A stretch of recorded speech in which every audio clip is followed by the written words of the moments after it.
দিয়ে দরজা খুলে ভেতরে ঢোকে। কিন্তু ভেতরে ঢুকেই তারা দেখতে পায় নাদেরের বাবার হাত বিছানার সাথে বাঁধা, আর তিনি উপুর হয়ে পড়ে আছেন।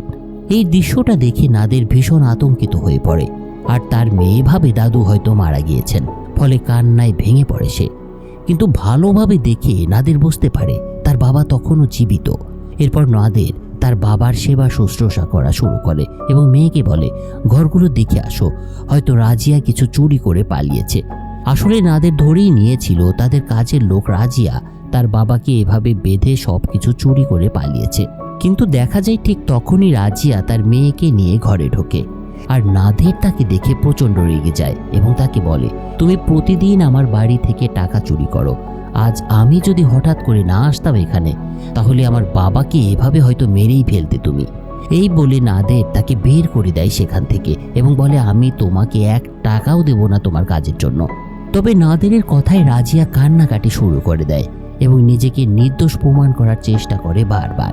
সে নাদেরকে বলে, আমি চোর নই, আমি কাজ করতে এসেছি, চুরি করতে না। আজ আমার টাকা খুব প্রয়োজন। কিন্তু নাদের রাজিয়ার কোনো কথাই শোনেন না। উপরন্তু সে জোর করে রাজিয়াকে দরজা পর্যন্ত নিয়ে গিয়ে ধাক্কা দিয়ে বের করে দেন। কিন্তু এই ধাক্কায় রাজিয়া পড়ে যায়। পড়ে যাওয়ার কারণে বেশ কিছুটা আহত হয় রাজিয়া এবং অসুস্থ হয়ে পড়ে সে। তার এই অবস্থা দেখে পাশের এক মহিলা তাকে হাসপাতালে নিয়ে আসেন। কিছু সময় পর খবর আসে এই ধাক্কার কারণে রাজিয়ার গর্ভের সন্তানটা মারা গিয়েছে। আর খবরটা দেয় নাদেরের স্ত্রী সিমিন, কারণ এরকম একটা ঘটনার পরে সেও তার বাসায় চলে এসেছিল। আর এরকম একটা খবরে স্বাভাবিকভাবেই মন খারাপ হয়ে যায় নাদেরের। তাই সে দেরি না করে স্ত্রী সিমিনকে নিয়ে হাসপাতালে গিয়ে হাজির হয় এবং রাজিয়ার সঙ্গে দেখা করে। এ সময় দেখা যায় সেখানে রাজিয়ার স্বামীও উপস্থিত রয়েছে। আর রাজিয়ার স্বামী যখন জানতে পারে নাদেরের কারণে তার অনাগত সন্তান মারা গিয়েছে, তখন সে তার উপরে ক্ষোভে পেটে পড়ে এবং নাদেরকে মারধর করতে শুরু করে। সে তাকে বলে, আমার সন্তান তোমার কারণে মারা গেছে, আমি এর বিচার চাই। এই বিষয়টা নিয়ে শেষ পর্যন্ত মামলা রুজু হয় এবং কেসটা আদালত পর্যন্ত গড়ায়। সবকিছু শুনে বিচারক নাদেরকে জানান, যদি প্রমাণ হয় যে আপনার ধাক্কাতেই বাচ্চাটি মারা গিয়েছে, তাহলে আপনার 3 বছরের জেল হতে পারে। কিন্তু নাদের বলে, আমি জানতাম না সে গর্ভবতী, জানলে আমি কখনোই এমন কাজ করতাম না। সে আরও অভিযোগ করে, রাজিয়া আমার বাবাকে বেঁধে রেখে চলে গিয়েছিল, আমি এটা সহ্য করতে পারিনি বলেই এরকম একটা কাজ করে বসেছি। যাই হোক, এরপর থেকে মামলাটা চলতে থাকে। কিন্তু এর মধ্যে নাদের তার মেয়ের এক শিক্ষিকাকে সাক্ষী বানিয়েছিল, যার মাধ্যমে সে প্রমাণ করতে চাইছিল যে রাজিয়ার গর্ভাবস্থার কথা সে জানত না। আর এই বিষয়টা জানার পর রাজিয়ার স্বামী ক্ষিপ্ত হয়ে স্কুলে গিয়ে সে শিক্ষিকাকে অপমান করে এবং কোরআন শরীফ ছুঁয়ে সাক্ষ্য দিতে বলে থাকে। কিন্তু এটার জন্য আরেকটা মামলা হয় রাজিয়ার স্বামীর বিপক্ষে। দেখা যায় শেষ পর্যন্ত বিচারক রাজিয়ার স্বামীকে 3 মাসের জেল দিয়েছেন এবং তার অসৎ আচরণের জন্য তাকে সাজা দেওয়া হয়। আর এটা শুনে রাজিয়া শুরু করে কান্নাকাটি। সে বলে তার স্বামী ঋণে ডুবে মানসিকভাবে অসুস্থ হয়ে পড়েছে, তাই তার সাজা দেওয়া হলে তারা পথে বসে যাবে। কিন্তু বিচারক তার রায় বদলান না। এদিকে নাদের জানতে পারেন ঘটনার দিন রাজিয়া নাদেরের বাবাকে একা রেখে একজন গাইনোকোলজিস্টের কাছে গিয়েছিলেন। এতে নাদেরের মনে সন্দেহ জাগে, হয়তো রাজিয়ার স্বামী তাকে প্রচণ্ড মারধর করেছিল, যার কারণেই তাকে ডাক্তারের কাছে যেতে হয়েছিল। এরপর দিন নাদেরের মেয়ে হঠাৎ তার বাবাকে বলে, বাবা, আমি জানি তুমি আগেই জানতে যে রাজিয়া গর্ভবতী, কারণ আমি নিজে দেখেছি আমার শিক্ষিকার কাছ থেকে রাজিয়া ডাক্তারের ফোন নাম্বার নিয়েছিল তোমার সামনেই, আর তখন সে তার গর্ভাবস্থার কথাও বলেছিল, তুমি অবশ্যই সেটা শুনেছিলে। মেয়ের এই কথা শুনে নাদের তাকে বলে, তুমি যদি এই কথাটা আদালতে বলো তাহলে আমার 3 বছরের জেল হয়ে যাবে, তাই যা বলবে ভেবে চিন্তে বলবে।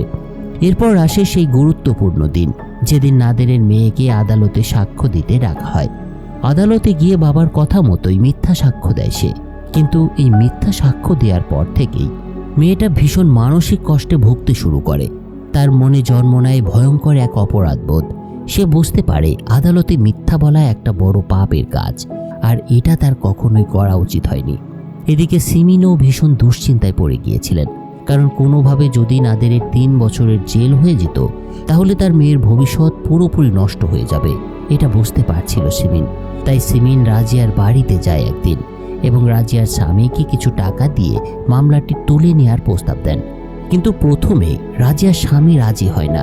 তবে আশেপাশের লোকেরা যখন এটা জানতে পারে তখন তারা তাকে বোঝায়, তুমি এখন ঋণে ডুবে আছো, এই টাকা পেলে তোমার অনেকটা ঋণের বোঝা হালকা হবে, তাই তোমার উচিত এদের কথা শোনা। শেষ পর্যন্ত সকলের চাপে রাজিয়ার স্বামী টাকার বিনিময়ে মামলাটা তুলে নিতে রাজি হন। কিন্তু যখন সিমিন বাড়ি ফিরে এই কথা নাদেরকে জানায় তখন নাদের একেবারেই রাজি হয় না। কারণ নাদের মূলত একজন ভালো মানুষ ছিলেন। ভেতরে ভেতরে সে নিজেই নিজের কাজের জন্য অনুতপ্ত হচ্ছিল। সে মনে মনে চাইছিল যদি সে দোষী হয় তাহলে সে শাস্তি ভোগ করবে, কিন্তু এভাবে অন্যায় কোনো সুযোগ সে নিতে পারবে না।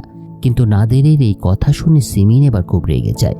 সে বলে, তুমি যেমন আছো তেমনই থাকো, আমি এখনই আমার মেয়েকে নিয়ে এখান থেকে চলে যাচ্ছি। এই বলে সে যখন মেয়েকে নিয়ে চলে যেতে শুরু করে তখন নাদেরের আর কিছু বলার সাহস থাকে না। শেষ পর্যন্ত বাধ্য হয়ে নাদের সিমিনের প্রস্তাবে রাজি হন এবং মামলা বন্ধ করার জন্য টাকা দিতে সম্মত হন। কিন্তু পরের দিন ঘটে অদ্ভুত একটা ঘটনা। রাজিয়া নিজেই সিমিনের সাথে দেখা করতে আসে।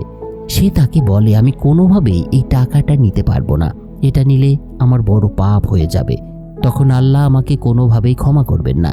তবে সিমিন তাকে বোঝানোর চেষ্টা করে, এটা কিভাবে সম্ভব, আমরা তো তোমাদের ক্ষতি করেছি, আমার স্বামী তোমার সন্তানের মৃত্যুর কারণ হয়েছে, আমরা শুধু সামান্য ক্ষতিপূরণ দিতে চাই তোমাকে, এতে অন্যায় কিসের? কিন্তু তখন রাজিয়া তার কথার উত্তরে বলে, আপনার স্বামী আমার সন্তানের কোনো ক্ষতি করেননি। আপনার স্বামী আমাকে ধাক্কা দেওয়ার আগেই একদিন আমি আপনার শ্বশুরকে নিয়ে বাইরে হাঁটতে বেরিয়েছিলাম। হঠাৎ আমি দেখতে পাই তিনি রাস্তার মাঝখানে চলে গিয়েছেন। তাই তাকে বাঁচাতে গেলে পেছন থেকে একটা গাড়ি এসে আমাকে ধাক্কা দেয়। আমি সেদিন পড়ে গিয়েছিলাম। সেদিন রাতেই আমার পেটে তীব্র ব্যথা শুরু হয়। আমার মনে হয় সেদিন রাতেই আমার সন্তানটা মারা গিয়েছিল। তাই আমি এই টাকা নিতে পারি না। আমি গরিব হতে পারি কিন্তু পাপ কিনতে চাই না।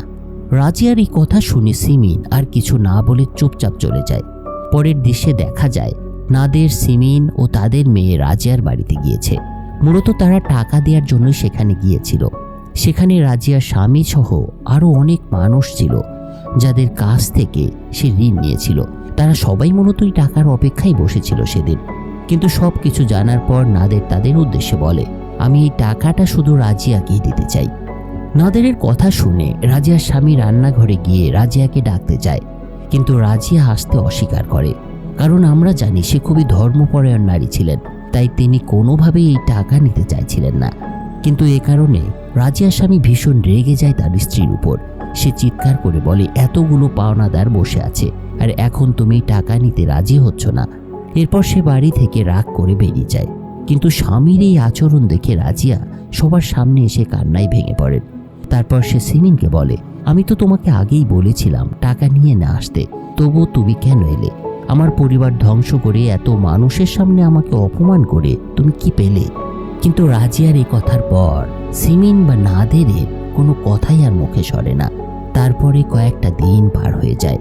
এরপর আসে সিনেমার একেবারে শেষ দৃশ্য। নাদের ও সিমিনের মেয়েকে আবার আদালতে ডাকা হয়, কিন্তু এবার তাকে ডাকা হয়েছিল ভিন্ন একটা কারণে। মেয়েটা আদালতে এসে হাজির হলে বিচারক তাকে জিজ্ঞাসা করেন, তুমি কার সাথে থাকতে চাও, তোমার বাবার সঙ্গে নাকি মায়ের সঙ্গে?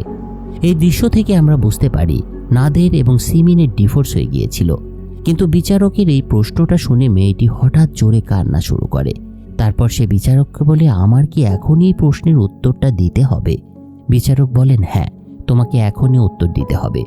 তখন মেয়েটি বলে, আমি জানি আমি কার সঙ্গে থাকতে চাই, কিন্তু আমি এই উত্তরটা আমার বাবা মায়ের সামনেই বলতে চাই। তারপর নাদের ও সিমিন বাইরে এসে পাশাপাশি দাঁড়ায়, আর এই অপেক্ষার দৃশ্য দিয়েই এই সেপারেশনের গল্পটা শেষ হয়। বন্ধুরা, আমি জানি এই সিনেমার শেষটা তোমাদের কাছে একটু অদ্ভুত মনে হতে পারে, কিন্তু বিশ্বাস করে এই শেষটাই সবচেয়ে বাস্তব। পরিচালক ইচ্ছে করেই শেষ সিদ্ধান্তটা দর্শকদের ওপরে ছেড়ে দিয়েছেন, তার অন্য সব মুভির মতোই। কারণ আমি আগেই বলেছি, এটা শুধু একটা মুভি নয়, এটা আমাদের সমাজের এক নির্মম বাস্তবতা।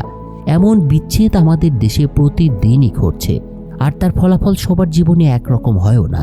তাই তোমরা ঠিক করো এই সিনেমার শেষটা ঠিক কিভাবে হবে, কমেন্টে জানাবে। কিন্তু মেয়েটি আসলে কার সাথে গিয়েছিল, বাবার সাথে নাকি তার মায়ের সাথে?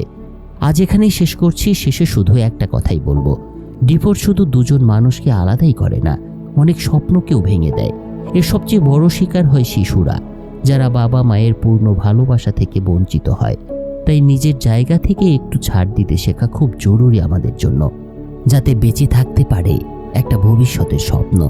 তো সবাই ভালো থেকো এবং আমার জন্য দোয়া করো। আজকের মতো বিদায় নিচ্ছি। ধন্যবাদ, অসংখ্য ধন্যবাদ সবাইকে।